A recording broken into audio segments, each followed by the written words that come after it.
Туған жердің қадірін туғалы тізге шықпаған елдегі адам қайдан білсін? Туған жердің қадірін алыс жерге ұзатқанына әлі де талай жыл өткен, қыз білмесе кім білсін? Туған жердің қымбатын ғылым іздеп, шет жайлап, кітап қарап сарылып, көздің майын тауысқан, көшенің шаңын көп жұртқан, шәкірт білмесе кім білсін?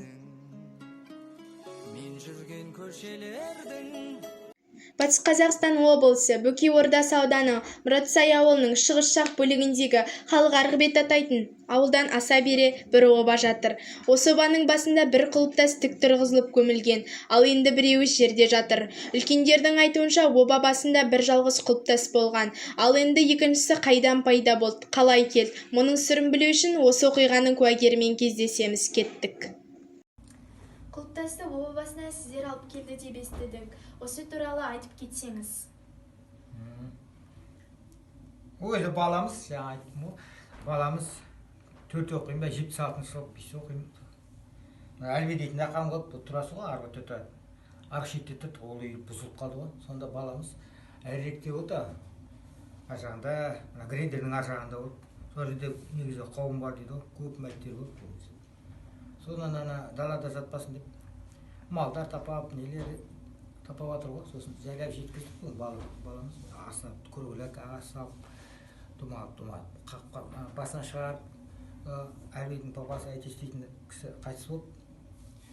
Сол қырқына кісілер жиналды, сонда бізде әзірлеп қойғанбыз, қазып.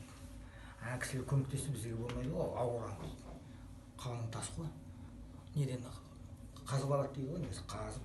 Сосын осында неден сементтен қойды, бұл семент емес, астан қазып алған ғой.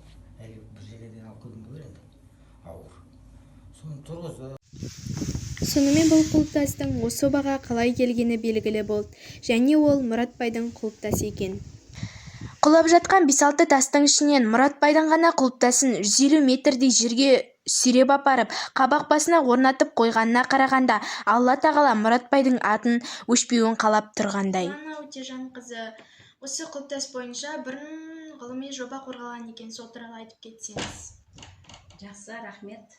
2019 жылғы мектебіміздің түлегі Иматова Әйгерім облыстық менің отаным Қазақстан туристік экспедициялық жасақтарының слетіне қатысып, осы слетте өшпес жұлдыздар номинациясына белсене қатысқан үшін алғыс хатпен марапатталды. Сіздердің осы кинофестиваль байқауларыңызға сәттілік